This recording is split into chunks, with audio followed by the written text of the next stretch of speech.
The busy terminal at Chicago O'Hare buzzed with travelers rushing to their gates. 16-year-old Marcus sat quietly in the waiting area, his backpack resting beside him. He checked his phone again, reading his mom's text message. Flight delayed 30 minutes, honey. Stay put near gate 12. Marcus adjusted his headphones and pulled out a book. He had been waiting for over an hour, but he didn't mind.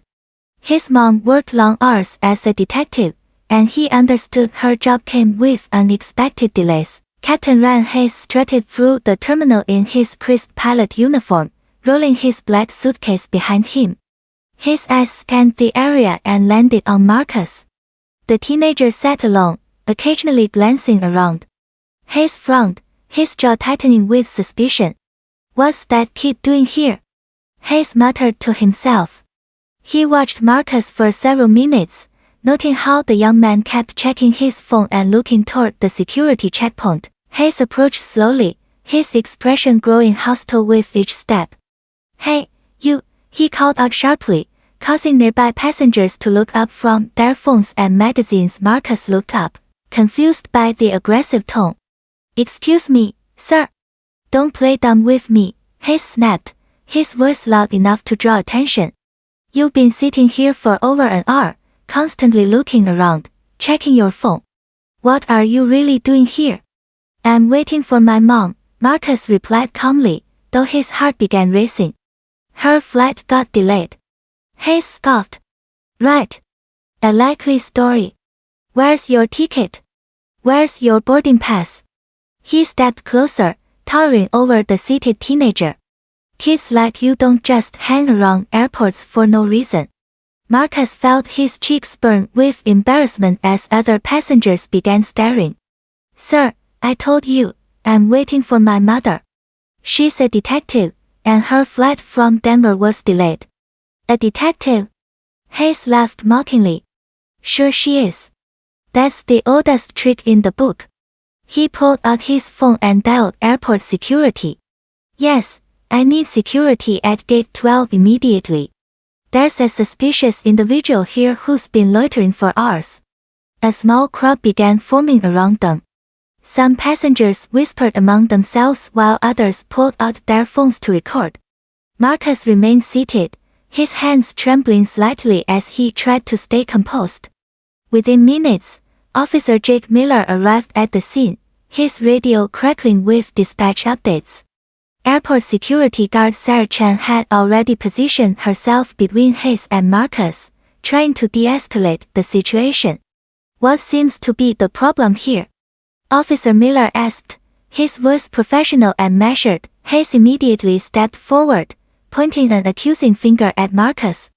Officer, this kid has been lurking around this terminal for hours. He is acting suspicious, keeps checking his phone, looking around nervously. I demand you arrest him for loitering and potential terrorism. Marcus took a deep breath, his voice steady despite his racing pulse.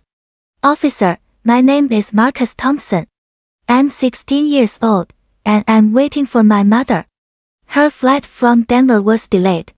I can show you her text messages. Sarah, the security guard, consulted her tablet. Sir, I've been monitoring the cameras. This young man has been sitting peacefully, reading a book and using his phone normally. Nothing suspicious about his behavior. Officer Miller nodded thoughtfully, studying both Marcus and Hayes. The crowd continued to grow, with several passengers now openly filming the encounter on their smartphones. Heavy footsteps echoed through the terminal as Detective Nina Thompson approached the commotion. Her police uniform was crisp, her badge gleaming under the fluorescent lights. She carried herself with the confidence of someone who had spent 15 years in law enforcement. Marcus! She called out, relief flooding her voice as she spotted her son in the crowd. The teenager's face lit up with both relief and concern. Mom, this man called the police on me. He said I was acting suspicious.